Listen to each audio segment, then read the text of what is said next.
Welcome back. I'm Kim Bailey. She's Fuliana Osborne, and this is Inside Exec. In fact, the Fuliana Osborne chair is empty this week, so I'm going to talk to you on my own about your professional profile and who manages it. And I particularly want to focus on your digital footprint. It's an area that is increasingly becoming important, and I guess that as soon as I say that, the first thing that you'll think of is LinkedIn. Now, LinkedIn, if we do a comparison between LinkedIn and Facebook, LinkedIn has 225 million users worldwide. Facebook has 2.23 billion. So it's a country on its own. It's often talked about as being the third largest country in the world, Facebook. With the advent of social media and professional gathering places like LinkedIn and AngelList to a lesser extent, we are all being herded towards this idea that we need to have some sort of digital professional profile. I guess for most of us, we started out with Facebook because it's the one that's been around the longest, and then perhaps we were convinced that we should have a Twitter account, and then when LinkedIn started, it was seen as being the professional forum, the place where you went to network as a professional. And so this is the area that I want to focus on. It's about networking. It's not about who your friends are or what you're doing at the weekend or what you ate for lunch today, but it's about your business network, your professional network.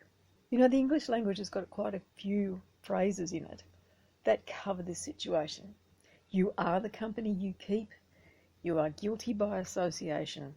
Birds of a feather flock together. So these are the things that we need to be mindful of when we're thinking about our professional profile and our digital footprint.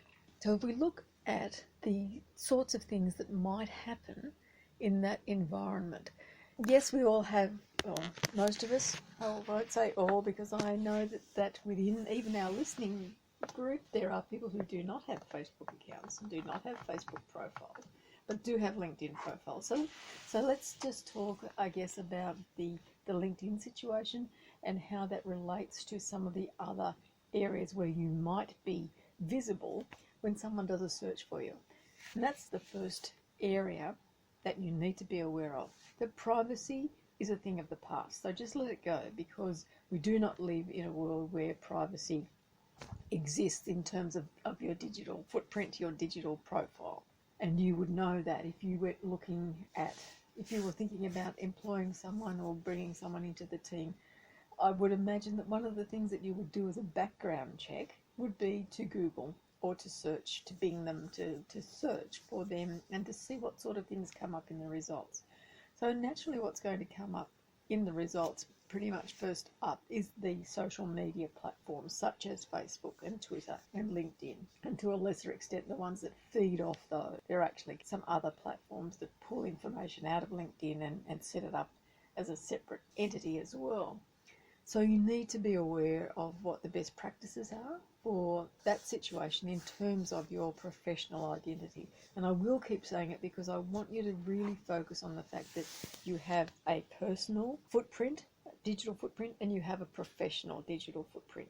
And what you need to understand is that you have to manage both. Now, you probably put lots of time into your personal one. Go and visit and update things and post things and comment on things and tag things and all of the things that are a nice little social outlet for you. And you're probably not doing that as often or not as carefully in terms of your professional profile. And it is much more important. Really, really is, because that's how you're going to be assessed. That's how you're going to be judged. If I look at my own experience, I have in my personal Facebook account a mix of people. I tried to keep it as streamlined as I could. I have a mix of people that are both professional associates and personal and family. And so I did what many people did, and I set up pages that I manage that are all sorts of things that I'm interested in or things that I thought I could have some contribution towards that people might also help me with. What has now happened with the development of the internet and of the search algorithms is that because my name is associated with it in terms of managing or administering that particular page, then if someone searches for me, you will find that there's a range of things that come up that might not necessarily be what you thought I was interested in or famous for in those sorts of terms. If you did a search for my name, there would be obviously the Facebook, the Twitter, the LinkedIn. There'd also be my name site. And this is something that I want you to consider. I want you to all consider having a website that is your name. Now, I'm very fortunate because I did it a long, long time ago, is that I got the myname.com. Now, my name, although the spelling is unusual, is not unique in the world. There are quite a number of other people who have exactly the same spelling as I do, all sorts of ages, male and female. I do feel very fortunate that I was able to get the name site at a very early time in the internet's history, and so that I have that piece of real estate. And we talk in terms of my business associates, we talk about internet real estate, and that just means that I have that domain name. When the internet was first developed, what comes after the dot actually meant something. So the .com meant that it was a commercial site. The .org meant that it was an organisation or a not-for-profit organisation, and in this country it still does, although it doesn't in a lot of other countries in the world. We have in this country the .com.au, we have the .edu.au, so .edu was an educational facility. I know I've gone off track a bit. In the early days of the internet, there was a process of what came after the dot. These days, because of the need for so many domain names for all sorts of levels of business and personal use, you can get pretty much any extension, and the extension is what comes after the dot. So if you've got a name that is, or your name site has already gone in the .com, you could look at the .com.au if you were based here. You could look at perhaps getting a .name, so it'll be your name, .name, and that's an extension that you can get these days. The bottom line, I guess, is that I would encourage you to have a website that is yours, that is you, that the more information that you put on it about you or about your interests, about the things that you're doing, and it doesn't have to be anything more than what you would do with LinkedIn. So if you're posting to LinkedIn about things that interest you or things that you're involved with, you do the same thing on your name site. If you looked at mine, you would see that I've actually got it split off into all of the different things that I do, and that then just goes off to other websites. People can look at it. So if they're looking at following the path for me about public speaking, then there's a link for that. If they want to know more about floral art or about book repairs or any of the other things that I've got listed there, then there's a path for them to follow. The reason I say it is that what it does is it makes you start to think about your professional digital footprint. And so you start with this name site, with this website, and that builds your thinking into what is the profile, what is the professional standing that I want in this network, which is the internet that I'm now involved with.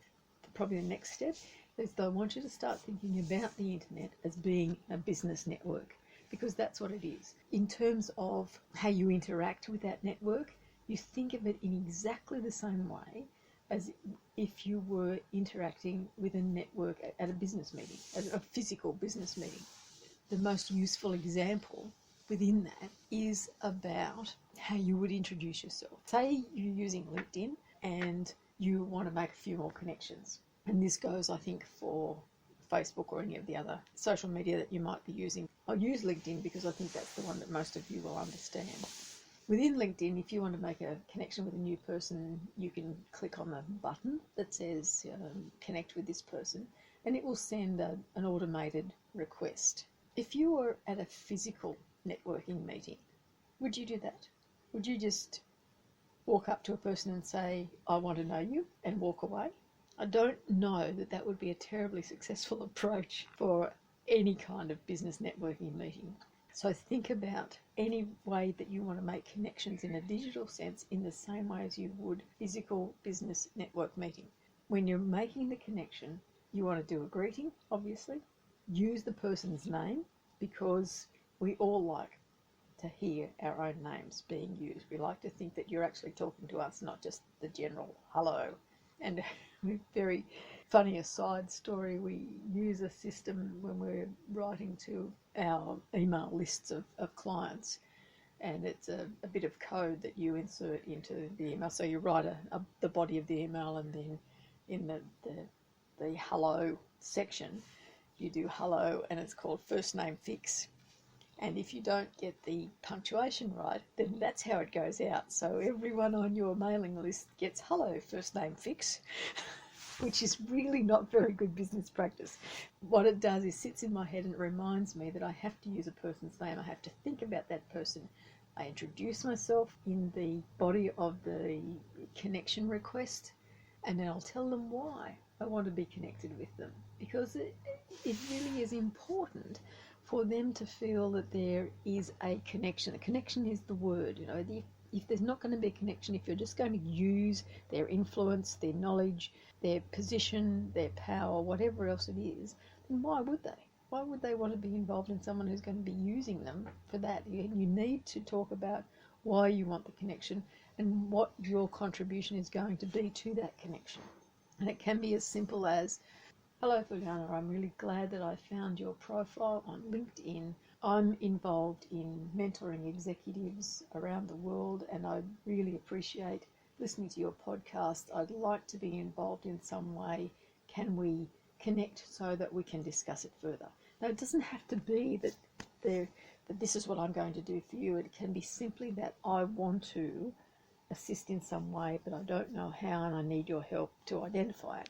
And that's going to give you an opportunity to start the discussion just as you would if you were at a physical network meeting. I know I keep going back to that, but I want you to keep thinking of it. That's the comparison. It is simply a digital form of a network meeting or a network connections happening. The other area that I think you really need to concentrate on is the images in these platforms. So it's your profile image and your cover image, because for a lot of people the visual is how they judge you, not what they hear first of all or what they see in the written word, but what they see, and that's just how some people are made. So you need to think about what the profile image is and what the cover image is if it's a platform that needs a cover image as well. But in terms of the profile image, if this is for you as a professional, then you don't wear sunglasses, and you don't have a silly hat on, and you're not in your holiday gear, and it's not your dog, and it's not a flower arrangement, and it's a whole lot of things that it's not, because this might be the one opportunity you have to impress someone about your professionalism, about your integrity, about your belief system. And so it needs to be something that reflects all of those things in your profile image. And if you haven't got an image that does that, then don't put one there. Having no profile image is better than having the wrong one. In terms of interactions with other people, I know that many of these platforms for personal accounts, well, you can have a disclaimer that says that these are your own views and not the views of your company. But no one will necessarily read that before they read the joke or the tag or the meme or the video that you've put up. So what they'll see is, oh, you've put up something new, they'll go and look at that, and maybe eventually they will see that this is your personal views and not the views of the company that you're representing. So be very careful about those sorts of association things, because again, as I talked about earlier, we are guilty by association. Or the one that I remember more is that you are the company you keep. The more people see that you're putting up ridiculous jokes. Well, there's a stream of videos about people doing stupid things, driving cars. It's just not the same. There's not the message that you want to send out necessarily about your professional standing.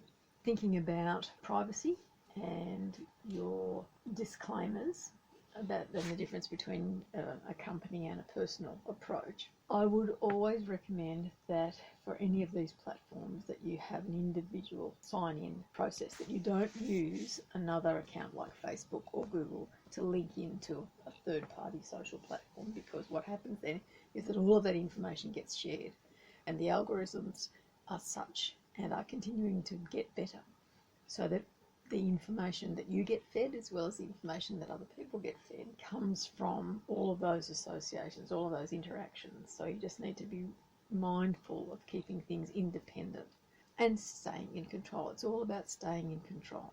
I know I've talked at cross purposes a little bit about what you should do and where you should be, but I wanted you just to start thinking about your professional profile, who is managing it, and how it's getting managed, because you really do need to manage it, and it has to be you that manages it across all of those areas where there might be some sort of influence that carries through from where you think you are being professional to where you are being outside of your professional environment.